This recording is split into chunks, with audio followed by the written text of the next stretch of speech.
अस्सलाम वालेकुम dear friends, dear students. पिछले दो लेक्चर्स में हमने कोल्ड वार के बारे में डिस्कस किया था। एक क्वेश्चन हमने पढ़ा था व्हाट इज कोल्ड वार, और दूसरे क्वेश्चन टॉपिक में हमने पढ़ा था what are the causes of cold war. तो आज हम इस टॉपिक को आगे बढ़ाएंगे। पॉलिटिकल साइंस जो क्लास 12th का हमारा सिलेबस है, जिसमें हम पॉलिटिकल साइंस के क्लास 12th के यूनिट फर्स्ट पे है, और आज का हमारा टॉपिक है impact of cold war on world politics. Dear friends, cold war जो 1945 में शुरू हुआ था और जिसका एंड 1991 में हुआ था, तो इस दौरान दुनिया में कौन सी चेंजेस आई, वर्ल्ड की पॉलिटिक्स कैसे इस कोल्ड वार से अफेक्ट हुई, उस चीज को हम आज यहां पे डिस्कस करेंगे। तो डियर फ्रेंड्स, अगर आप इस चैनल पे नए हैं तो इसको सब्सक्राइब कीजिए, अगर आप ऑलरेडी इस पे हैं तो इसको शेयर कीजिए, क्योंकि जितने दोस्तों तक ये चीज पहुंचेगी तो उनको फायदा मिलेगा। तो आगे भी हमारा ये सीरीज कंटिन्यू रहेगा। इसके बाद हम और टॉपिक्स के ऊपर डिस्कशन करेंगे। तो आज हम कोल्ड वार के इंपैक्ट की बात करेंगे। तो पहला टॉपिक, जो पहला पॉइंट जो इसमें आता है, that is called excessive militarisation. Excessive militarisation का मतलब होता है कि वेपन्स तो ठीक है कि आप यहाँ होने चाहिए, लेकिन आप इसकी एक्सेस बढ़ा करते हो, यानी जितना आपको चाहिए उससे ज्यादा। क्योंकि कोल्ड वार जो एक वार शुरू हुआ था सेकंड वर्ल्ड वार के बाद, तो इसमें क्या हुआ था, बेसिकली कोई डायरेक्ट वॉर नहीं हुआ था, बल्कि हर कोई जो था वो इस वॉर की तैयारी कर रहा था। खासतौर से जो यूएसए और यूएसएसआर थे, ये दोनों जो है एक दूसरे को डिस्ट्रॉय करने में लगे थे। इस वजह से ये हर दिन नए नए एक्सपेरिमेंट्स करते थे, नए नए वेपन्स बनाते थे, और जिनके ऊपर अरबों करोड़ों डॉलर खर्चा होता था। कहते हैं कि अमेरिका में जो है हर दिन करोड़ों डॉलर इसके ऊपर खर्च होते थे कि कैसे हमारे साइंटिस्ट्स नए नए वेपन्स बनाएंगे, और रशिया भी इसी काम में लगा था। और इसके साथ साथ इसका इंपैक्ट पूरे वर्ल्ड पे पड़ा। जितने भी नए देश 1945 के बाद इंडिपेंडेंट हुए थे, लाइक इंडिया, पाकिस्तान, तो इन लोगों ने भी क्या किया, इन्होंने भी अपने यहाँ वेपन्स का भंडार जमा किया, और जिसकी वजह से इनकी जो इकोनॉमी थी वो काफी वीक हो गई।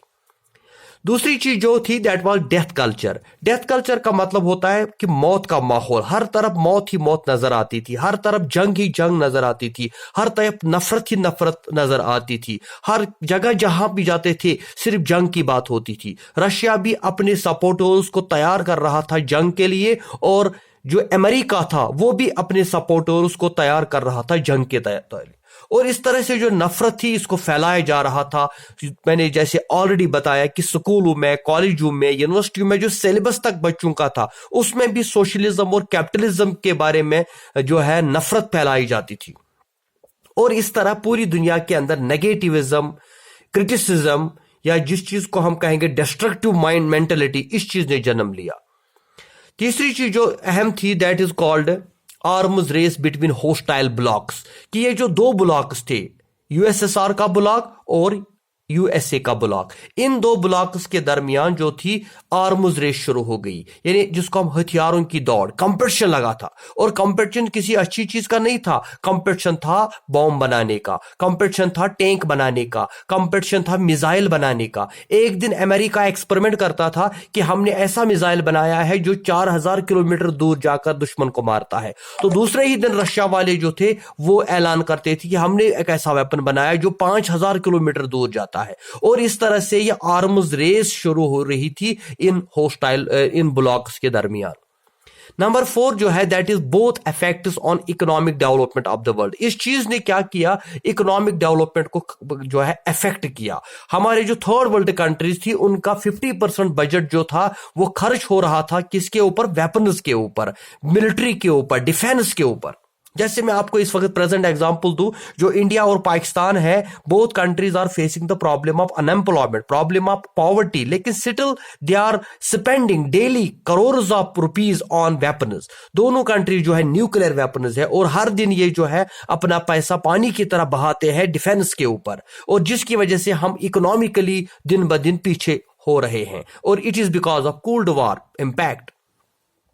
Number 5 is premium of dictatorship, कि डिक्टेटरशिप कॉमन हो गई। डिक्टेटरशिप जो है इसको लोग पसंद करने लगे। जो डेमोक्रेसी थी वो डेमोक्रेसी जो है वो इस कोल्ड वार के जमाने में काफी नुकसान उसको पहुंचा, क्योंकि डिक्टेटर्स जो थे वो बेसिकली जंग के लिए तैयारी करते थे, और डेमोक्रेसी में तो हमें लोगों को पूछना होता है। नेचुरली लोग तो जंग नहीं चाहेंगे, इसलिए जहां पर भी हम देखते थे डिक्टेटरशिप को लोग सपोर्ट करते थे, न कि डेमोक्रेसी को।